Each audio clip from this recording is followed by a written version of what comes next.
Welcome back to the Barbells and Trails podcast, everybody. I am your host, Brett, back with episode 23. We're here yet again, and to just start us out with this week, I got some bad news. Never seems to work out for me. I don't have a guest. My guest canceled because of stuff going on that they didn't realize they needed to do. So that's the for sure second guess that I had planned out that fell through in the past. So hopefully they'll be able to come next week, and we'll get on a good winning streak. At least that's the hope. That is the hope, at least in my eyes. But either way, we're going to try to move through this week. I'll tell you now, I'm planning on actually making this a shorter episode, just because I do have other hit the mic. I do have other stuff I do need to get done this evening, but just my plans were kind of thrown off by not necessarily having my guest actually being able to be here, so it took away some of my conversation piece and some of the stuff. I was expecting this to actually be a longer than normal podcast. In all reality, it's probably going to be an average to shorter. So we'll just roll with it. I still got some decent topics that I can talk about just one-on-one with you guys, even without a guest. But it is what it is. What have I been doing this week? I thought I'd give you guys a little week catch up. Nothing too crazy. I've been working. I've been hitting the gym. I've been cutting. I'd cut on my diet again. So like I have been doing what would be considered. What is it called? Blanking on the name. It's a certain diet, but basically how you fluctuate how many calories you have coming in every so often to basically keep your metabolism guessing and keep adjusting so that your metabolism does not adjust to a super low diet intake over a long period of time. So like 2 weeks ago, I was doing like 3,000 calories a day, and I was actually slightly gaining, so it probably was a little too much. Where now I'm doing 2,000 calories a day, so I'm cutting again and dropping back down for the next week or two. So trying to change it up. Matador diet, that's what it was. That's what I was thinking. But I've been doing that. Been hitting the gym every morning. It's been going pretty well. I'm really enjoying it. I can't believe I fell out of the gym for as long as I did, because getting back into it, it's been really nice. I think in general, me creating better habits to getting up and doing stuff and swapping gyms and making it a little closer and a little more convenient and doing certain things to incentivize and keep track has actually helped me to keep progressing and kind of not stagnate and not doing it. So I think it's helping. I think I'm realizing now that even to keep that going even more on the weekends, which I typically do like active recovery. So like right before I came on here, I just did like a hour-long jog and went about 5 miles, where I'll either do that or I'll go like walk for an hour or do some stuff on the weekends. Nothing too crazy, but just to kind of get the muscles working a little bit, get a little bit of blood flow, get up and moving. Where I think I'm going to start doing my normal routine and go into the gym, but still probably just hop on the treadmill or something, just to like get me going in the same sense as I do during the week, where it's like I'm up. I started my day off with something productive. I got to try keeping that up the rest of the day kind of scenario. Because I tried getting up at my normal time this weekend, and it just did not go well. I think I slightly need to adjust my time when waking up in general, but I think part of it is on the weekends I'm just not used to getting up at 5 like I am during the week. So when I know I don't necessarily have like a good reason to do so, it throws me off. So it's like, I guess if I set myself to be like, I still got to go into the gym like I typically do. Obviously, I don't got to be at work by 7:30, but I need to get up and be in the gym by 6:30 still, and I won't, or by 6, not 6:30, and just go in for an hour and do something. It'll at least get me out of bed and get me started. So I think I'm going to start doing that next weekend.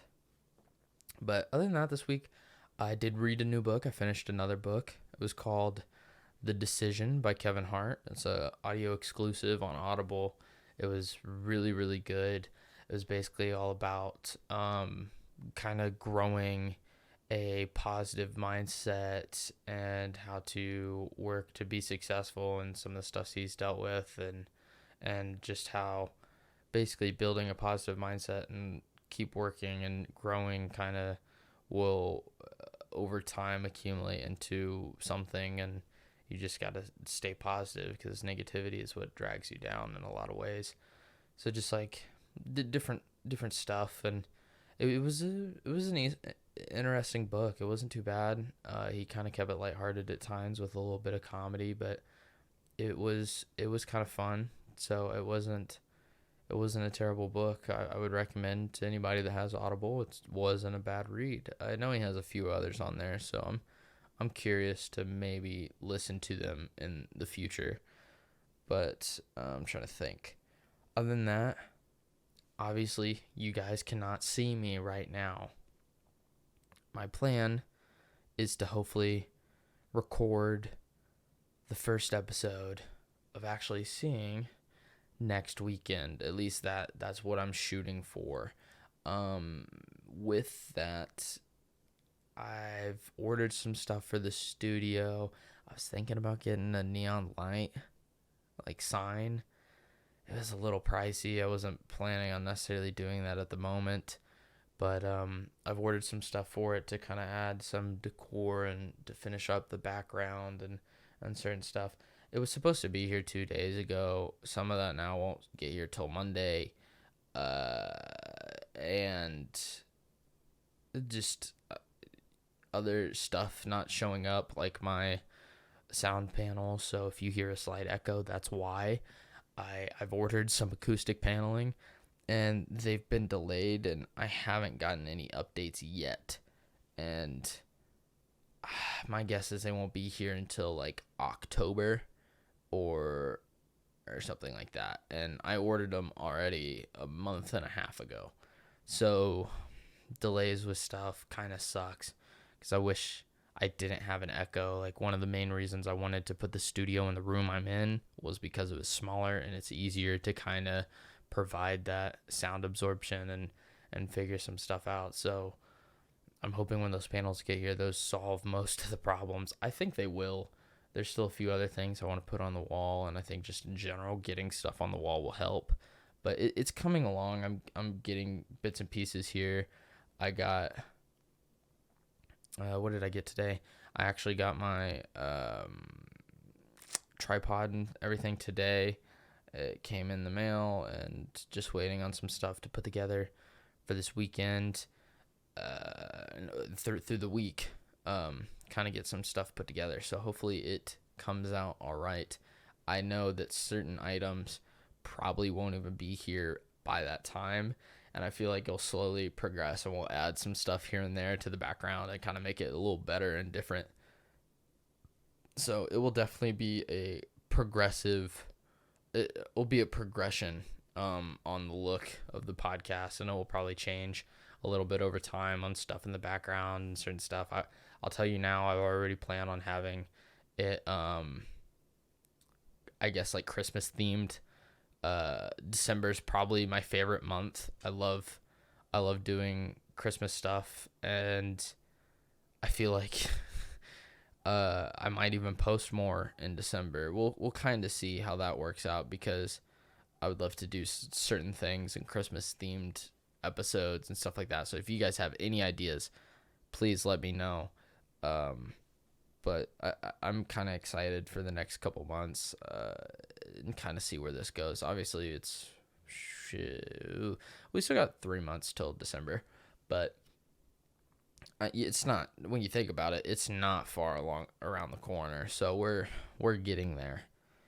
And another big thing that just happened yesterday that I wanted to talk about more because of my interest. I don't necessarily think any of you guys that are listening might really know who they are.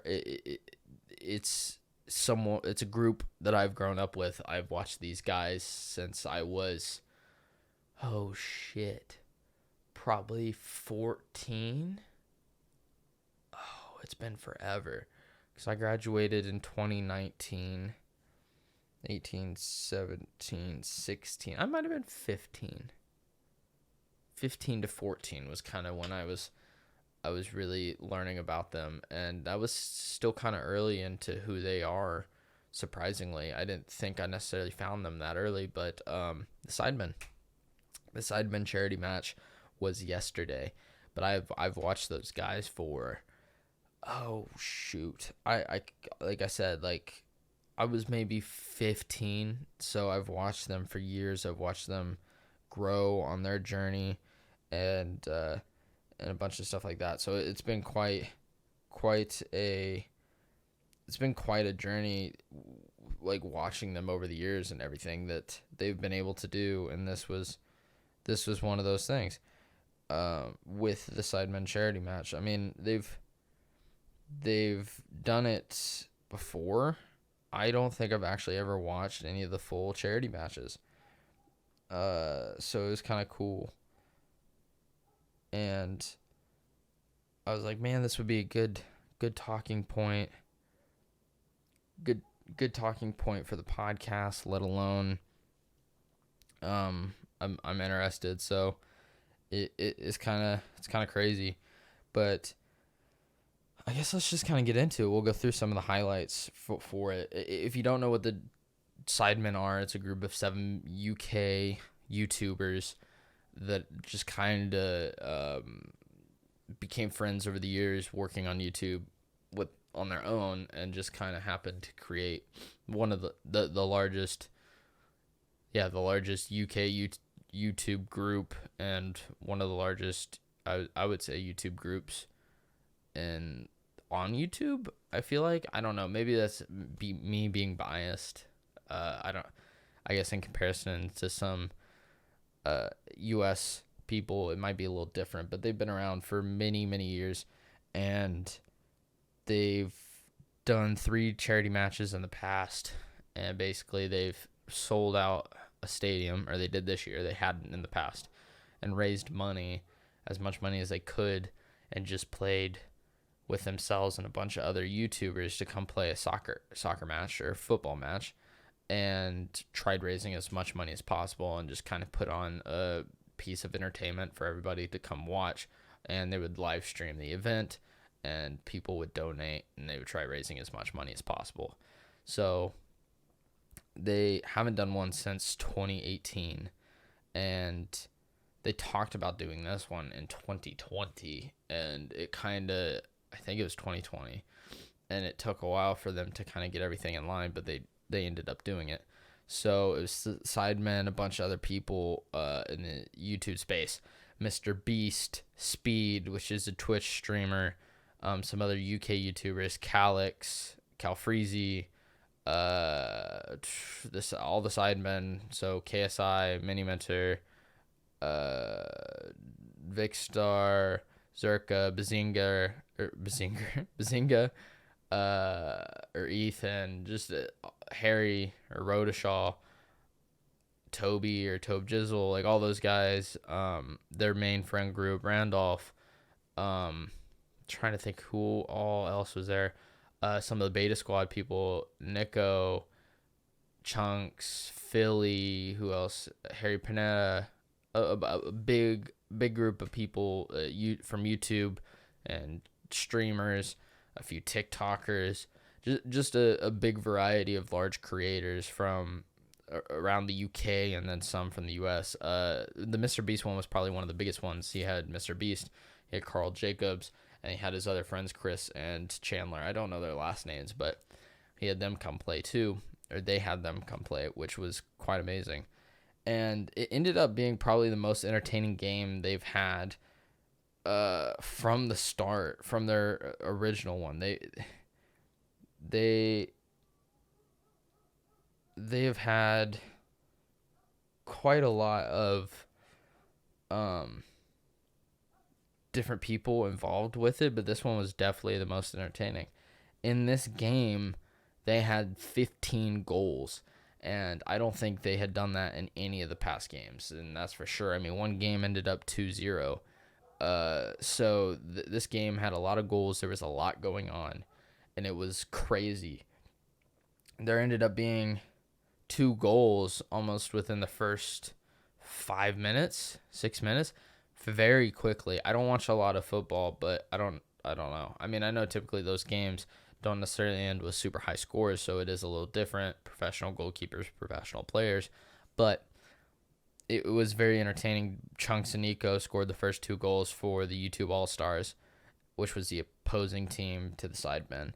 And Vic, which is probably the worst footballer of all the Sidemen, was able to score the first goal for their team, and it was absolutely an amazing goal. He's only scored 2 goals over the past Sidemen Charity matches, and the first goal he ever scored was a penalty in the third charity match.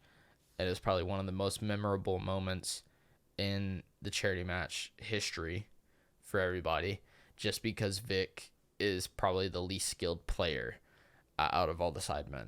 And so it was quite amazing that he actually scored the first goal for the team, which was ridiculous. And then from there, it was basically, it was definitely a big back and forth when it comes to the teams themselves. The YouTube All-Stars held the lead for most of the game, but Sidemen were always right behind them and kept up with them and kind of just kept going back and forth with it.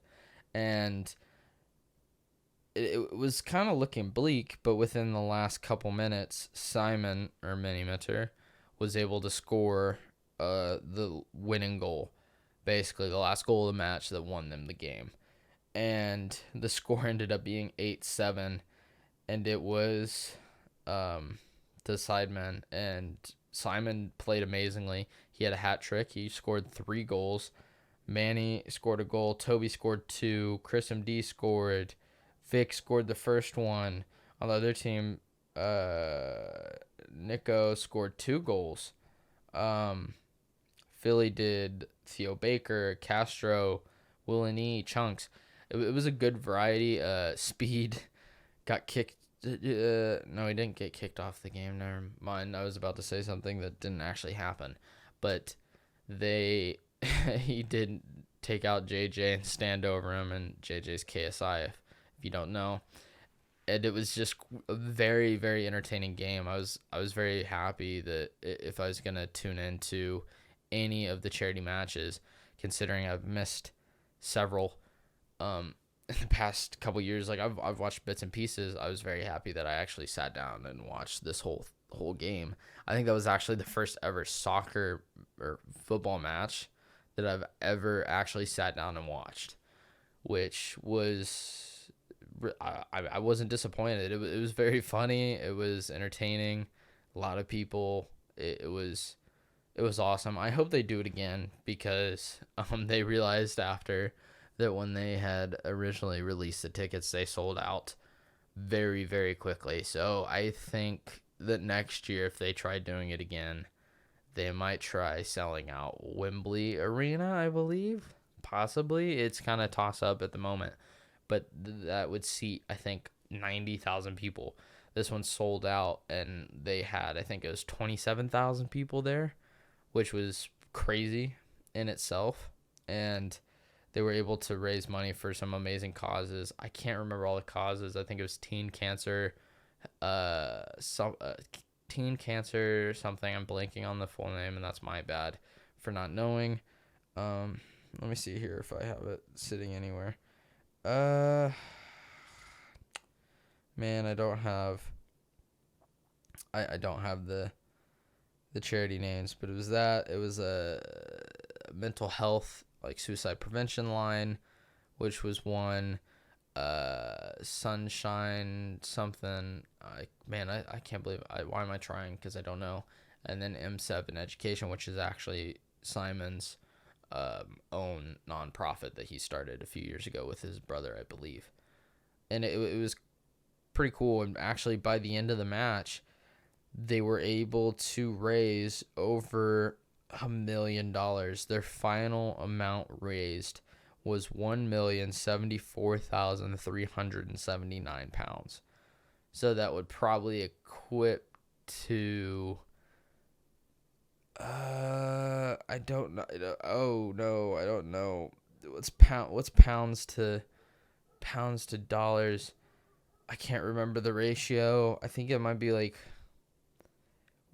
I'm going to say 1.2 million USD roughly. I would say that's a rough estimate. So it was crazy. I think in the first year they were able to raise 50,000, which even that to raise for charity is amazing. But because of their influence and everybody they have involved, to be able and raise over $1 million in basically 3 hours or 2.5 hours was quite amazing. And it was a really cool event to watch, and I recommend anybody to check out the Sidemen in general. I feel like they've created quite a name for themselves on YouTube. I feel like they, instead of necessarily following into trends, which every YouTuber does to an extent, most of their retention is based off of personality and character, not necessarily what the video is totally. Like, part of it is just them being themselves, which I find amazing. I mean, that's how I found out about them, was their old GTA videos, which was just GTA races back in the day. And they did so many like videos of that, because they would just game and post almost every day. And I remember sitting there and I would watch different people, mainly originally Vic, and then ended up watching Simon majority of the time, his point of view. And they all posted GTA racing videos, and that's kind of how they first started creating a name for themselves before they started branching out into real life content. And it became a very, very popular group over in the UK. So it was very amazing to watch, and I can't wait until they do something again. I feel like they could do that definitely annually. I think the reason why they didn't do any more afterwards was because at the time they weren't as big as a group, and they weren't able to sell out the stadium. So it seemed kind of, I guess, like they weren't necessarily doing a whole lot. And in all reality, over the past 4 years, which is on YouTube a lot can happen in 4 years. And through COVID, because they kept trying to make as many videos as possible through lockdown, which a lot of people weren't able to do, and what they were able to create, they were able to grow their following tremendously, unlike some other creators. And not only that, something that happened yesterday, which had to be right after the match. I didn't see this until, an hour ago, 2 hours ago, maybe. Ethan Bazinga, one of my favorite Sidemen members. He's had an amazing body transformation, got into fitness, and he's been an inspiration for me over the years, just because of what he was able to do. And I feel like in some ways he kind of inspired me to eventually get into fitness a little bit. Like, he was definitely an integral part of seeing his journey, just with everything he dealt with. But besides that, in general, he was I was about to say he was able to birth his child last night. No, his kid was born. He's been expecting, and they had talked about it for weeks now, and at one point had even mentioned that there's a high chance that he could get pulled during the charity match, because they were going into labor. And I don't think he was. I'm trying to think back if he was there at the end of the match. I believe he was. So that means that they had to have their baby either late last night or early this morning. And he was still wearing his Sidemen FC shirt from the match, so I'm guessing late last night after they got back. So it's kind of crazy it happened. Congratulations to Ethan and Faith having a little baby girl. I believe her name is Olive, and just good luck being parents. Congratulations. Like I know Ethan's been super excited, and I've kind of seen him grow so much as a person, all of them, over the past 7 years. So it's quite amazing to see that he's the first member out of the Sidemen to have a child. So, and I know that he'll probably be a great dad. He'll definitely keep his child entertained. So it's gonna be cool. I know he's gonna be kind of on a hiatus, like a maternity leave pretty much from the Sidemen, so probably won't see him a lot in the public eye over the next couple months. But congrats, and I'm happy that everything seemed to go well, and the baby was born, and you guys can be a happy little family. On other topics with YouTube this week, because it's the thing that my life in some form or another kind of revolves around, because it's the only entertainment I watch. I don't really watch TV shows, or I do watch movies, but I don't watch them that often because they are very time consuming. I say YouTube isn't. YouTube definitely is, but one movie might, nowadays movies are so long, one movie might be 2.5, 3 hours, and I could watch 5 videos or more depending in that same amount of time. But YouTube's kind of my thing. So another thing that happened this week in the YouTube space, Yes Theory's Project Iceman is finished. It has not been released. I hope that they release it. I mean, I feel like they're going to have to release it at one point. I don't know how and exactly how they're going to do this. I know that they're doing a movie premiere for it. So Project Iceman is a documentary that they recorded and filmed in 2019. So quite some time ago. These guys already produce and make, I feel like, some of the best videos on YouTube. And they were making this documentary.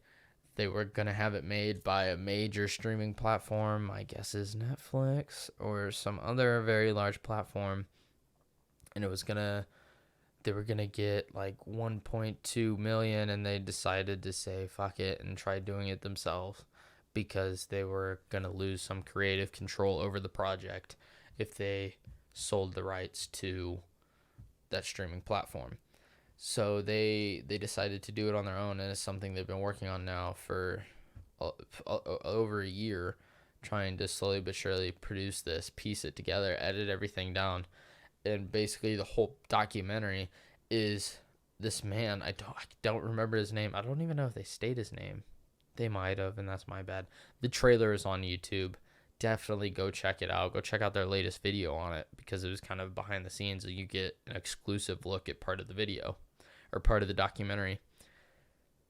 But it is a feature-length documentary about a man that they sponsored to go do the first ever Ironman race in Antarctica. I can't remember how many miles it is. It's like 140, I think. Between, I think, I should know this. I think it's like a 4-mile swim, a marathon, and 100 and, oh shit. Oh no, I should know this. In like a 60-mile bike ride or something. It's roughly around there. Oh, fuck. I think it's more. I'm not very good at this. But he did this in Antarctica, and they sponsored his trip and filmed it and did all this, and they put it together. I think it premieres next month in several cities around the world. I wish I could go to the premiere, but I can't necessarily fly to New York just to watch a movie premiere, although it would be quite amazing. I've always wanted to visit New York, but I hope and can't wait till this is actually released on their website or something to stream and watch, because it'll be quite amazing. Everything they do, all their projects seem to just turn out spectacular. So I can't wait to get a look at that, and I'm super excited, and I hope everybody else is too. Speaking of YouTube and stuff going on yesterday, YouTube, Mr. Beast released his newest video, which was survive 100 days in a circle. So he's done challenges like this before, never this long. Most of the time it's been 50 hours, last one to leave, stuff like that. Something along those lines, where he just would draw a circle and the last one to leave, or whoever stays the longest, that's the same thing, or shit like that, would win some prize. So you got this guy in the middle of a field and put a plot of grass with a big red circle around it, plop down a basically skeleton house in the middle of nowhere on their property, I'm pretty sure, and he had to stay there on his own for 100 days to win $500,000. And it was quite an amazing video. Definitely a Mr. Beast video, though, in many ways, with some challenges and trying to get him out and see if he would survive. Because, I mean, 100 days to yourself to begin with is a challenge. 100 days away from his family was probably one of the hardest things. Not only that, he only had a limited amount of food, which was 300,000 calories, but for 100 days isn't necessarily a whole lot. Oh, wait, that's not that bad, is it? 300,000, 100 days. Maybe 3,000 calories a day, right? He should be fine. But he basically had to ration out his food and figure all that out, because that's all the food he had, and a bunch of other stuff. At one point, there was a tornado watch and warning, and he was in this little makeshift house in the middle of a field. They literally cut the house in half. They destroyed part of it with a wrecking ball. They did all sorts of stuff. They launched fireworks. They did all sorts to basically try to deter him and get him out. They had a marching band play overnight. They surrounded the property with clowns overnight, just standing out there, not making a noise. Kind of creepy. But a bunch of random stuff to try to basically persuade this man to leave the premises to do this. And he was able to survive the 100 days and actually won the $100,000. So, or $500,000. So very cool for him and his family and everything like that. Mr. Beast does some amazing stuff. I just watched a video the other week on a studio tour, and his whole studio, between the buildings and the equipment, is probably over $15 million, $16 million, which for YouTube videos in general, and for YouTube, considering his basically the largest creator ever, is just ridiculous. But he's able to produce and make some of the best content out there. So props to him and everything he's able to do. Speaking of actual YouTube news, though, YouTube update. This week, I did watch a video. YouTube had an update,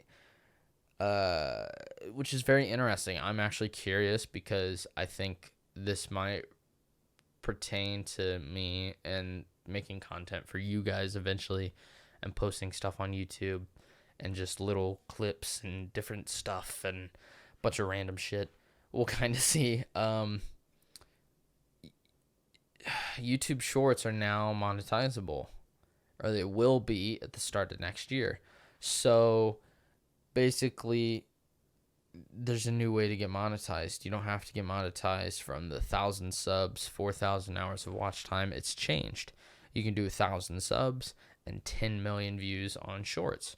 So there's two different avenues for it. And then not only that, but you can now do a partner program through YouTube just like you can on long form content with YouTube Shorts at the start of next year, where out of all the ad revenue made, 45% 45% will go to the creators, but after you get what's after is used in licensing fees for music and shit like that. So YouTube is taking 55%, and then a portion is going out for licensing out of the 45% towards creators, and then the rest is split between creators depending on views, which I feel like this will be quite amazing, especially for short form content, because TikTok pays shit. Instagram doesn't really have a monetization way, really. I mean, you can do branded content, but that's about it. And this is kind of one of the first ways to monetize short form videos, which is kind of amazing. And I feel like something I've considered doing for YouTube eventually. So I feel like it'll be kind of cool and interesting to do with the podcast, posting tiny little clips or behind the scenes stuff and just little stuff separate from videos. So we'll just kind of see. It's going to be interesting, and it's going to change the short form space for sure. But considering how they had it before and how creators could make money from it and how it was just one fund and then they split it between creators depending on views, this will definitely provide more income than what it was. And then not only that, there's other ways where you can technically make money and be supported as a creator before monetization through super likes and stickers and certain stuff. So they're basically providing new ways to make money through YouTube, which is quite amazing for creators, for people coming up, for smaller creators. It's going to be very, very interesting over the next 6 months to kind of see what happens at the start of the year and how this kind of changes the creator space. But it is what it is, and I'm kind of excited to possibly use this in my own situations. But in real news for the week, let's go over a couple things. I saw this one, and I have to admit, this made me laugh. Sex strike to save the world. Animal rights group PETA has called on women to go on a sex strike to save the world. The UN says that livestock causes 14% of all CO2 emissions. Men tend to eat more meat than women, and meat grilling is often male-dominated. PETA's German bureau cited a new study that claims men cause 41% more emissions than women, primarily because they eat more meat. Now there's the scientific proof that toxic masculinity harms the climate. A hefty meat tax of 41% for all men is appreciated. A ban on sex would also be a purposeful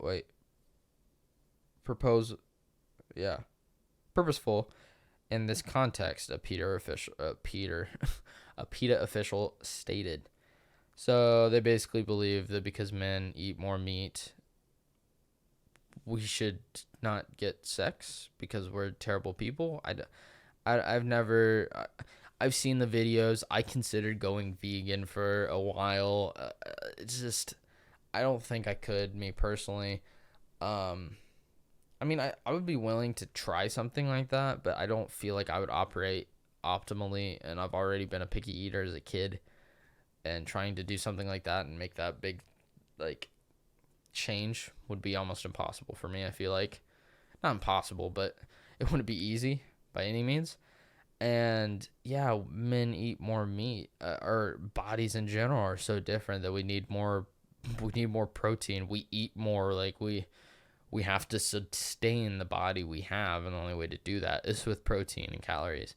So yes, it's very, very common for men to eat more meat, but I guess they're gonna punish us with no sex if we don't. So that sucks for us men, I guess. Not only that, Russia ordered partial mobilization. Thousands are fleeing Russia after the state officials announced a partial mobilization of 300,000 troops. The mobilization, Russia's first since World War II, will draw on reservists or civilians who can be called up to active duty as needed. Officials stopped short of a full mobilization, which would draft ordinary citizens and put Russia on a war footing. After the announcement, fleeing Russians worried about a draft caused plane tickets out of Russia to sell out. 1.3K plus protesters were arrested. Russia's defense minister said Russia is at war not only with Ukraine, but with the collective West. This is kind of crazy. I do like good job on the Ukrainians for actually getting a victory and pushing back the Russian forces. Sadly, though, this is probably the main reason why they've caused this mobilization, is to just say fuck it and put a lot of people on the front lines on the Russian side to basically try stopping any further pushback and strengthen the line, which isn't great for Ukraine. It's not good for Russia. There was some other nuclear threat by Putin, of course, which is terrible. That's my main thing. I don't necessarily want us to get in this war. And the thing is, most people don't know, but we've provided over 10 times the amount of money and resources and weapons than any European country. I don't think that we should not help out in some form or another, because we've always been against Russia and communism and shit like that. But it's like, and for freedom. But at the same time, I don't feel like we should be doing more than every other country. That's my stance. I feel like other countries that are especially at a larger risk of this whole catastrophe should be doing more, because they're the ones that are probably at a higher risk than us when it comes to a first strike. Like, yeah, we might get attacked, but fuck it, they're gonna launch stuff into Europe way before they launch stuff at us, or even into Ukraine. So it's just kind of crazy. I hate that the nuclear thing is even a threat, because I kind of wish nuclear weapons weren't a thing, because you couldn't have all this shit. Back in the day, without nuclear weaponry, like, we might be in war right now, but it would be a whole different thing, because we could actually go over and help and assist without necessarily the chance of world destruction, which is fucking stupid. And I hate that the Russians and Putin in general are threatening something so terrible, which really sucks. Something a little more calm, but still worrying, is STDs are on the rise in the United States. Rates of sexual transmitted diseases such as syphilis, gonorrhea, and HIV are rising, the CDC said. In the United States last year, the prevalence of gonorrhea was up 10% from 2019, HIV 16%, syphilis, which was nearly eradicated in the 1900s, 50%. Chlamydia prevalence was down 13%. Public health experts suggest fewer people are using protection than before. Gay men continue to be in high-risk category for many STDs, although cases have risen for all demographics.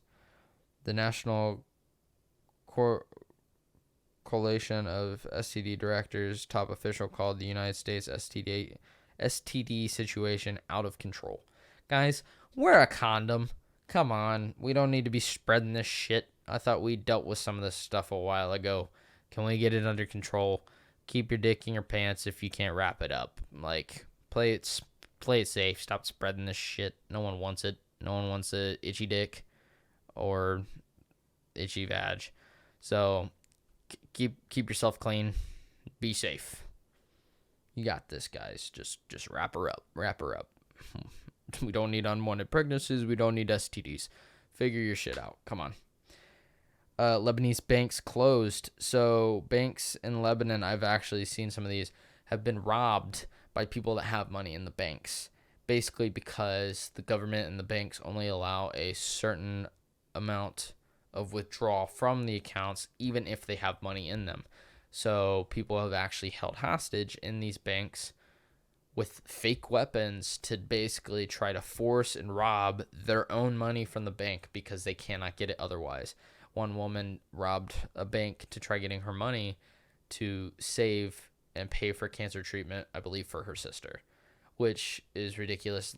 Lebanon's been in a tough situation for years now, and that area in general, in Syria, in the past 10 years, it's been rough, but it sadly isn't seeming to necessarily get better, as most of the country, I believe, is in poverty at this point, and it sucks. Hopefully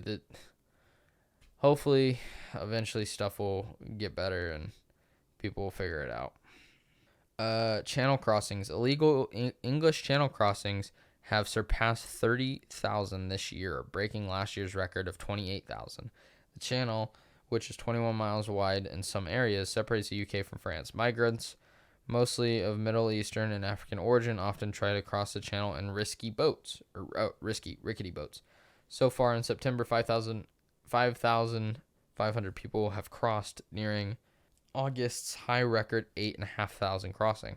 French police stopped 50% of the boats, but many still reach the UK. Recently, the UK brokered a deal to pay Rwanda, a small African country, for it to take in some of the migrants. For now, a court is blocking that deal. Interesting. It's never fun, but it's similar to the U.S. and the border. It's not an easy issue, but you have every right to protect your country in some form or another. I don't think that they should be treated like they are by any means, but we have every right to say that, hey, like, you can't come into this country illegally, just like the UK does, just like Europe itself does.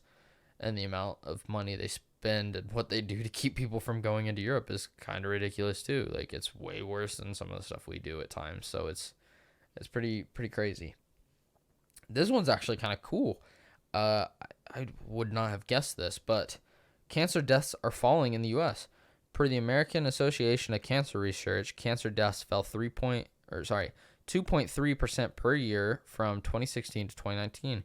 Cancer is the second leading cause of death in the United States and is expected to kill 600,000 Americans in 2022.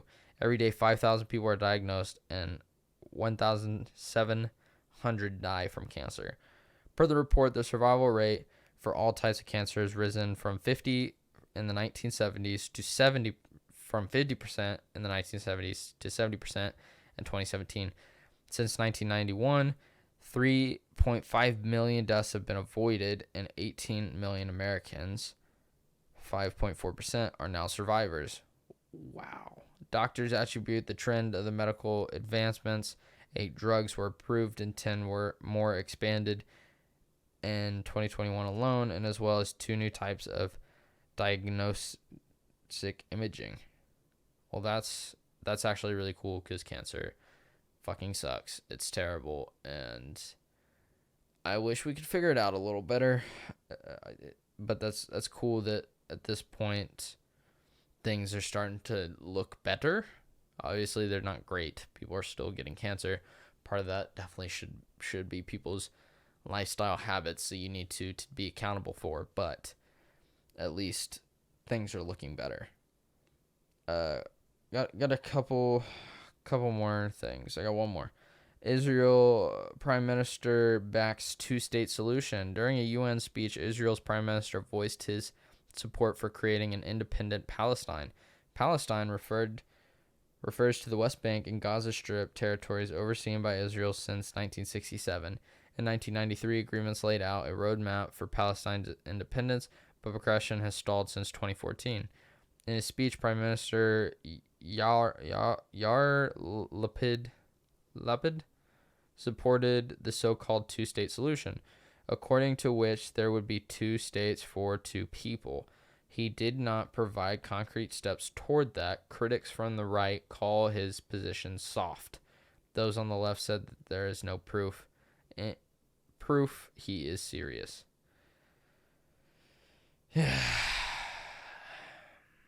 What a topic.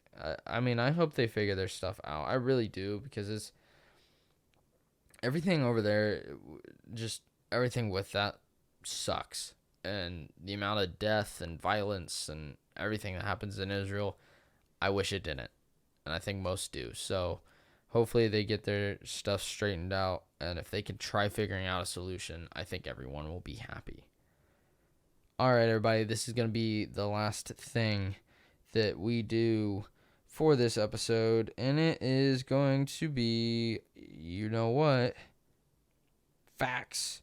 We're going to do some facts because I like facts, and you guys are going to suck it because facts are amazing, and I like learning new little things that are probably pointless. But every bit of knowledge is an expanse. So, fact numero uno. Number one. Your brain synapses shrink while you sleep. Researchers at the University of Wisconsin-Madison Center for Sleep and Consciousness studied mice to observe what happens to their brains when they were asleep. Oh shit, what did I hit? Sorry. Doctors, I'm not going to say their names because I cannot pronounce them, found the 18% decrease in size of synapses after a few hours of sleep. Don't worry, this nighttime brain shrinkage actually helps your cognitive ability. Well, that's good. I didn't want my brain to shrink too much because that's not fun. That's not fun at all. I need as much brain cognability or whatever as I can get. I need to start taking some nootropics. I need to make my brain stronger because there's times I don't think it works properly. So I got to do everything I can to keep this puppy working.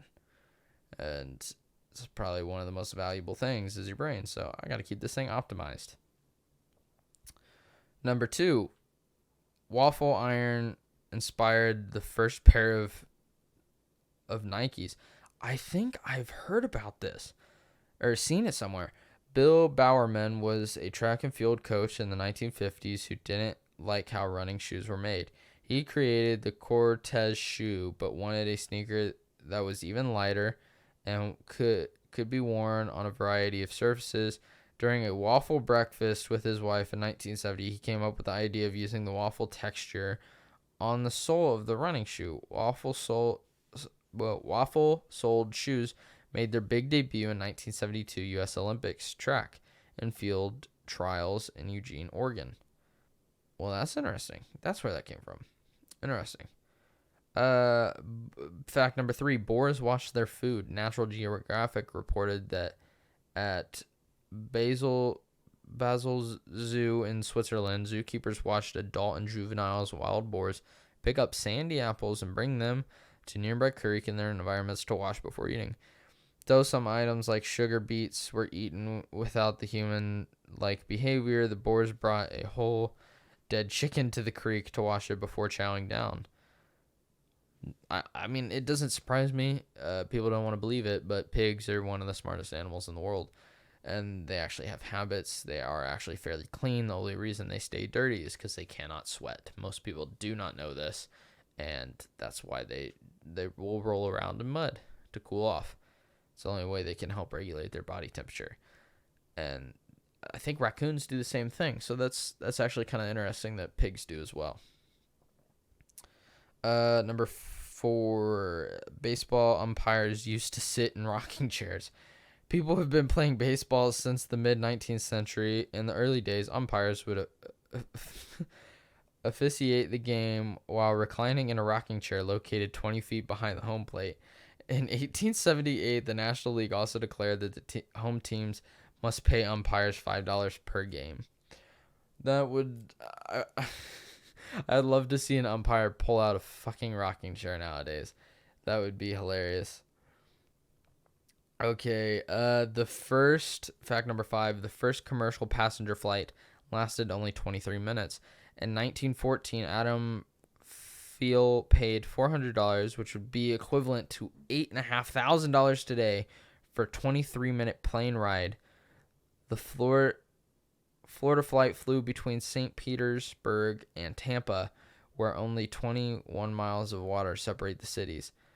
Fiel, a former mayor of St. Petersburg, and the pilot Tony Janvis were the only passengers. This momentous flight paved the way to air travel as we know it.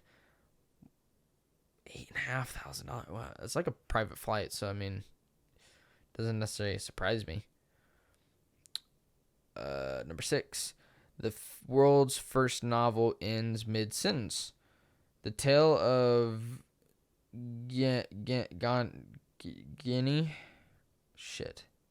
written by Muzeki Jukabu in the 11th century. I don't know if I'm pronouncing this right. Is considered the world's first novel. After reading 554 and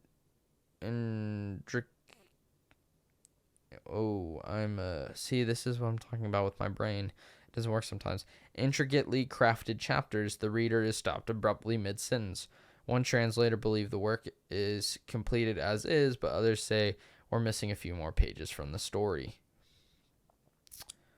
Number 7, a woman called the policeman when her ice cream didn't have enough sprinkles. How is this a fact? The first Midlands police in England released a recording of a woman who called 999, the UK's version of 911, because there were bits on one side and none on the other. She says in the recording, she was even more upset when the ice cream truck man did not want to give her money back. So the world's first Karen is what I'm hearing. They have enough sprinkles, so she got upset. This one actually is kind of cool and makes sense. Fact number 7. We'll probably stop at 7. We'll do a little more. I'll do one more after this. Uncle Ben's rice was airdropped to World War II troops. German chemist Erich Hungsenlib invented a process of parboiling rice to keep more nutrients in the rice and lessen the cooking time. The Hansen lab had another unexpected benefit. It stopped bug infestations. A quick cook, bug-free rice was a big advantage during World War II. The converted rice, as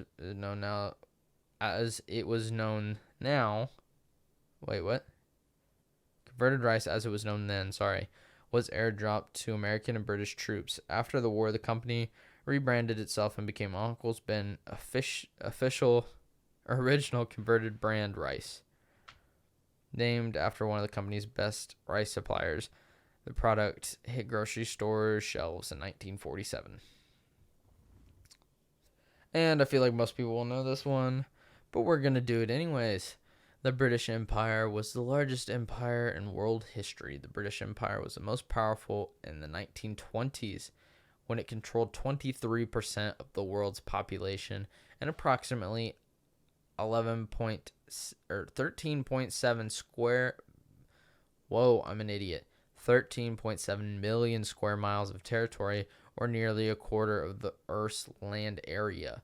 According to reports from statisticians, if you love these interesting facts, you should check out some trivia questions. Thanks for letting me know.